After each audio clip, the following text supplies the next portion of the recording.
Okay, so here we go again. So today I want to talk about antinatalism in a religious context.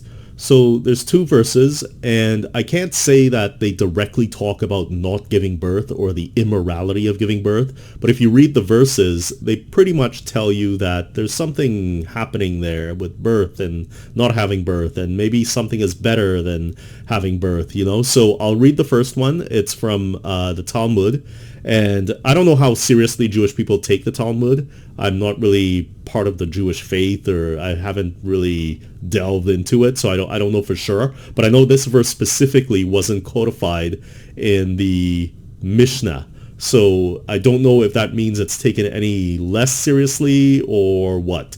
But it's in the Talmud, and this is what it says. So it says, the sages taught the following baraita. For 2.5 years, Beit Shammai and Beit Hillel disagreed. These say it would have been preferable had man not been created than to have been created. And those said it is preferable for man to have been created than he had not been created. Ultimately, they were counted and concluded it would have been preferable had man not been created than to have been created. However, now that he has been created, he should examine his actions that he has performed and seek to correct them. And some say he should scrutinize his planned actions and evaluate whether or not and in what manner those actions should be performed so that he will not sin. So I think this talks about antinatalism on two levels. Number one, it says that they ultimately came to the conclusion that man should not have been created.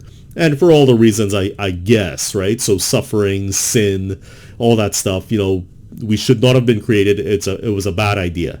If God could have a bad idea. But the second way it talks about antinatalism is in the second part where it says that we should, now that we are created, we should evaluate our actions and figure out a way to lessen sin. Well, what better way is there to lessen sin than to not have kids?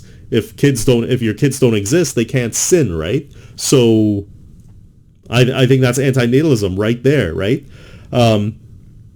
So I spoke to somebody on the internet on Facebook about this verse as well, and they thought that this had nothing to do with antinatalism, that this is just a creation myth, or part of a creation myth, that has nothing to do with birth. But if you look at sentiocentric antinatalism, for instance, we're kind of on the same cusp as God was when he created man, right? We're on the cusp of creating machines that can suffer. And sentiocentrism means that you have to take into account all things that can suffer, that are sentient, right? So animals, man, and even machine. So we have to take into account anything that can suffer. And if we're about to create AI that can suffer, then it's the same way God created man that can suffer, right?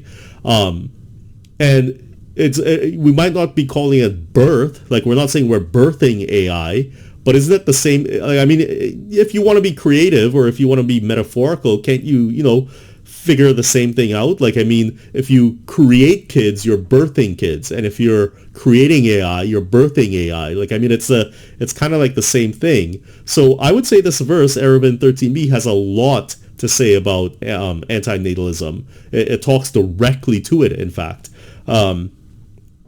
So I don't know how seriously they take it, but there's also a second verse in Ecclesiastes 4 in the Old Testament or the Torah, and it goes like this. It says, "Again I looked and saw the oppression that was taking place under the sun.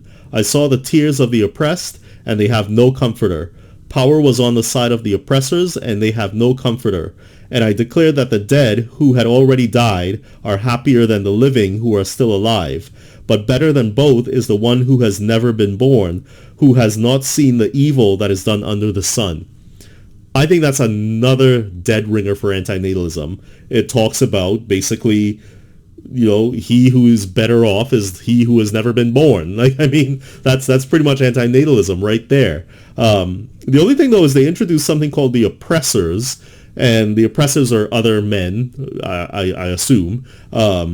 And I don't think that oppression will necessarily always come from other men. I think oppression could come from environmental concerns, right? So clothing yourself, feeding yourself, things like climate change, for instance. Like, I mean, these things are pressures on the human being that cause us to suffer, right?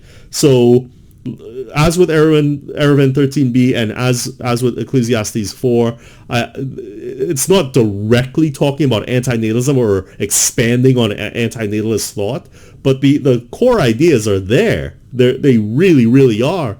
And I don't think that these are extreme ideas. I think more extreme ideas are things like Adam being created from clay or woman being created from his rib. I think those ideas that go against every scientific grain of evidence that we have, I think those things are more extreme. Antinatalism, which has been around for a very long time, it's been through Greek philosophy, it's been through the Bible, as we just saw, and the Talmud, as we just saw.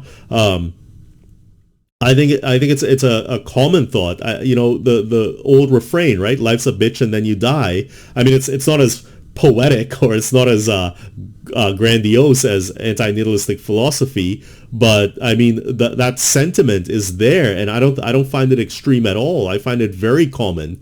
And the reason that I'm bringing up these verses is not to preach or not to say, oh, religion is correct. It's to show that even in our most sacred texts or most sacred ways of thinking, antinatalism is around, right? And it's no cause for alarm or anything. It's something to be taken in and considered and thought about, right? And it's a big decision not to have kids because there's so much pressure to have kids. So I'm not saying it's a light decision. I'm saying the opposite. I'm saying it's a very heavy decision, and we should really think about it. We should think about it as much as we possibly can before having kids.